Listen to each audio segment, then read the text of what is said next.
दोस्तों, हरियाणा से लेकर महाराष्ट्र तक बीजेपी के लिए बहुत बुरी खबर निकलकर सामने आई है। खबर यह है कि हरियाणा के साथ साथ महाराष्ट्र में भी बीजेपी को तगड़ा झटका लगा है। यानी एनडीए नहीं, भारतीय जनता पार्टी में जबरदस्त बगावत हुई है। इन दो राज्यों में बीजेपी की हालत यह हो गई है कि उसको कोई पूछने वाला बचेगा या नहीं बचेगा, चुनावों तक यह भी पता नहीं है। क्योंकि एक तरफ हरियाणा में बीजेपी के दिग्गज नेताओं ने एक झटके में बीजेपी को छोड़कर कांग्रेस का दामन थाम लिया, तो वहीं महाराष्ट्र के अंदर उनके अपने सहयोगियों के साथ साथ खुद बीजेपी के नेताओं ने बगावत का ऐलान कर दिया है। नमस्कार, मैं हूं प्रज्वल गौतम और आप देख रहे हैं द पॉलिटिक्स मैन।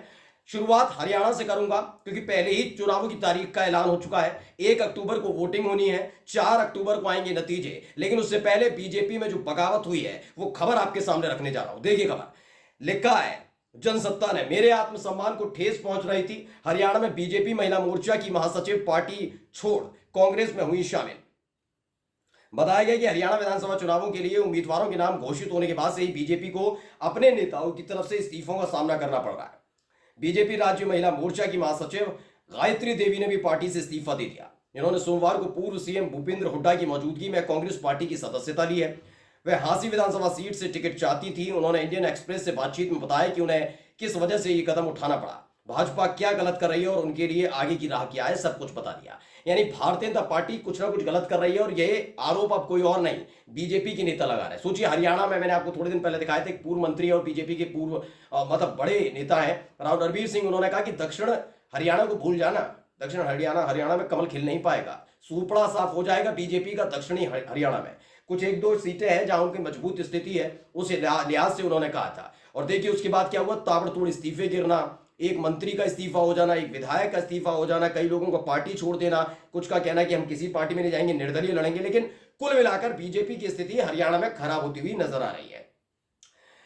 उन्होंने देखिए सवाल इनके तरफ से था कि आपने दावा किया कि टिकट बंटवारे में महिला मोर्चा की कार्यकर्ता की अनदेखी की गई, कि हमेशा ऐसा होता रहा। उन्होंने कहा कि 2014-2019 के विधानसभा चुनावों में सिर्फ महिला मोर्चा की राष्ट्रीय कोषाध्यक्ष लतिका शर्मा को कालरा से टिकट दिया गया, लेकिन किसी और को नहीं। इससे पहले भी विधानसभा चुनावों में भाजपा ने महिला मोर्चा की कार्यकर्ताओं को उम्मीदवार नहीं बनाया था। लतिका शर्मा ने भी इस बार विधानसभा चुनाव के लिए टिकट न मिलने पर पार्टी पर निशाना साधा था। हरियाणा की पूर्व विधायक और मंत्री कविता जैन ने भी यही कहा था। यानी ये बहुत महिला महिला चिल्लाते हैं ना, अब देखिए इनकी पोल खुल रही है।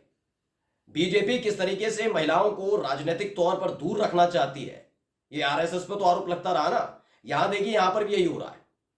महिला आज तक बीजेपी की कोई राष्ट्रीय अध्यक्ष नहीं बनी, ये हालात है।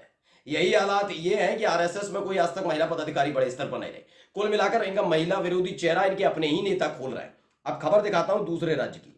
पहले ये देखिए, महाराष्ट्र में भी जबरदस्त हंगामा हो गया। क्या, देखिए एबीपी न्यूज की खबर है, महाराष्ट्र में चुनाव से पहले सियासत तेज, पूर्व बीजेपी विधायक बापू साहेब तुकाराम शरद गुट में शामिल। एक बड़ा झटका बीजेपी को लगा है। ये पूर्व विधायक हैं, उन्होंने शरद पवार गुट को शामिल हो गए। तो महाराष्ट्र में विधानसभा चुनाव से पहले बीजेपी को झटका लगा।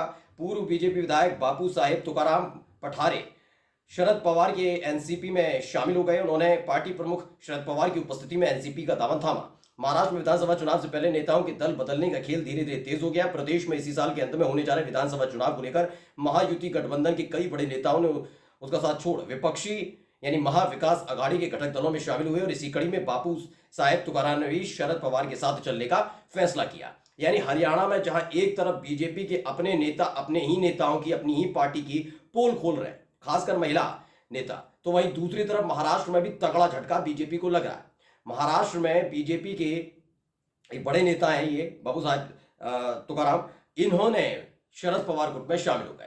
यानी बड़ी बातें हो रही थी कि भाई बीजेपी मजबूत अब भी है, हालात वैसे नहीं है। लेकिन महाराष्ट्र को लेकर मैं पहले ही बता रहा था, ये दो राज्य बीजेपी के लिए बहुत बड़े सेटबैक है, खास तौर पर क्योंकि दोनों ही राज्यों में पहले तो बीजेपी की सरकार है। उसके अलावा बीजेपी को लेकर हाल ही में जो लोकसभा चुनाव हुआ उसमें स्थिति स्पष्ट हो गई।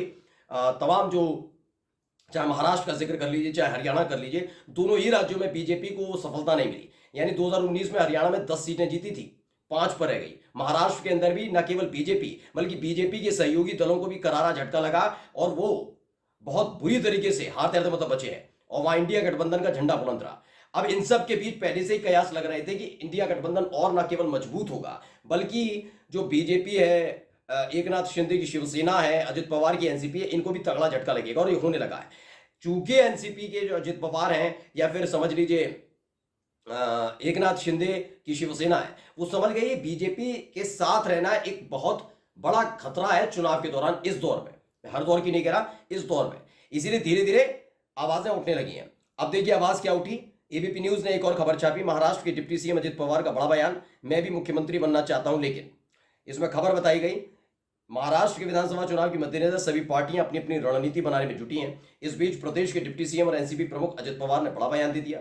उन्होंने पहली बार अपनी चुप्पी तोड़ते हुए कहा कि वह भी राज्य का मुख्यमंत्री बनने के लिए काफी उत्सुक है।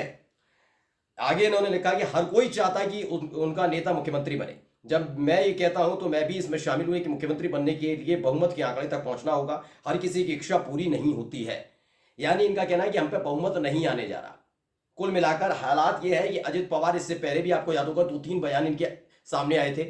एक बार अजित पवार ने और जताया था कि वो भी मुख्यमंत्री बनना चाहते थे, अगर चाहते तो और विधायक ला सकते थे। एक बार उन्होंने कहा कि उन्होंने अपनी पत्नी को अपनी बहन यानी सुप्रिया सुले के खिलाफ बारामती से चुनाव लड़ाया, वो गलत था।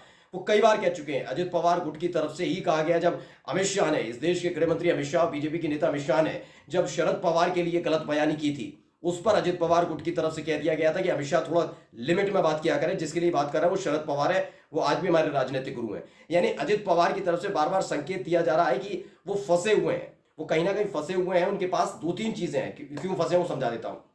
एक तो उन पर लेबल लग गया कि उन्होंने पहली बार नहीं, दूसरी बार उन्होंने अपने चाचा को धोखा दिया, पहला। दूसरा, उनके साथ जो दिक्कत है कि शरद पवार किसी भी कीमत पर अजित पवार को वापस लेने के लिए तैयार नहीं है। तीसरी, उनकी मजबूरी यह है कि हाल ही में जब वो शरद पवार को धोखा देकर बीजेपी के साथ आए थे, वो उनकी पत्नी छगन भुजबल, इनके खिलाफ केस क्लोज होते चले गए। ये सारी चीजें हैं। अब इन्हीं चीजों को ध्यान में रखते हुए वो जा तो नहीं पा रहे, लेकिन अपना गुस्सा, अपना रोष, अपनी फ्रस्ट्रेशन जो है, वो जानते हैं कि आने वाले चुनाव में, महाराष्ट्र में जो इस साल के आखिर में चुनाव होगा, उसमें हालत खराब हो सकती है। इसलिए अजित पवार बार बार ये संकेत देते हुए नजर आ रहे हैं वो बीजेपी के साथ तो हैं, लेकिन विचारधारा साथ मिली हुई नहीं है। अब एक और खबर दिखाने जा रहा हूं, जनसत्ता ने खबर छापी है, महाराष्ट्र में इस चैलेंज से सबसे ज्यादा चिंतित बीजेपी, बाहर वाले नहीं अपने ही हैं वजह। बताया कि महाराष्ट्र में लोकसभा चुनाव में हुए नुकसान के बाद बीजेपी हर कदम संभल कर रख रही है। विधानसभा चुनाव के ऐलान से पहले बीजेपी अपनी सभी गोटियां ऐसे सेट करना चाहती है कि फिर से राज्य की सत्ता में काबिज हो जाए, लेकिन कई चैलेंज उनकी राह में रोड़े बनते साबित हो रहे हैं। द इंडियन एक्सप्रेस की एक खबर के मुताबिक महाराष्ट्र में बीजेपी को सबसे ज्यादा चिंता इस बात की है कि वो अपने कैसे मौजूदा विधायकों के खिलाफ एंटी इनकम्बेंसी से निपटे। रिपोर्ट में बताया गया बीजेपी इसे बड़े चैलेंज इसलिए मान रही है क्योंकि पार्टी के आलाकमान का मानना है कि अगर वो किसी सिटिंग विधायक का टिकट काटते हैं तो उसकी तरफ से एंटी पार्टी रिएक्शन देखने को मिल सकता है। वो विरोधी खेमे में अपने लिए संभावनाएं तलाश सकते हैं। एक क्या है बीजेपी के सामने, एक तो उनको पसंद नहीं कर रहा कोई बीजेपी को। अगर वो अपनी साख को बचाने के लिए उस चेहरे को बदल भी दें तो वो जो चेहरा है, यानी जो मौजूदा विधायक होगा, वो खोल देगा मोर्चा। यानी इन्होंने अजित पवार और एकनाथ शिंदे से ज्यादा डर लग रहा है अपने ही विधायकों से कि उनकी तरफ से बगावत ना हो, जैसा हरियाणा में हो रहा है। यानी हरियाणा में और महाराष्ट्र में दोनों ही जगह बीजेपी बड़ा बुरी तरह से फंसी हुई है। नमस्कार।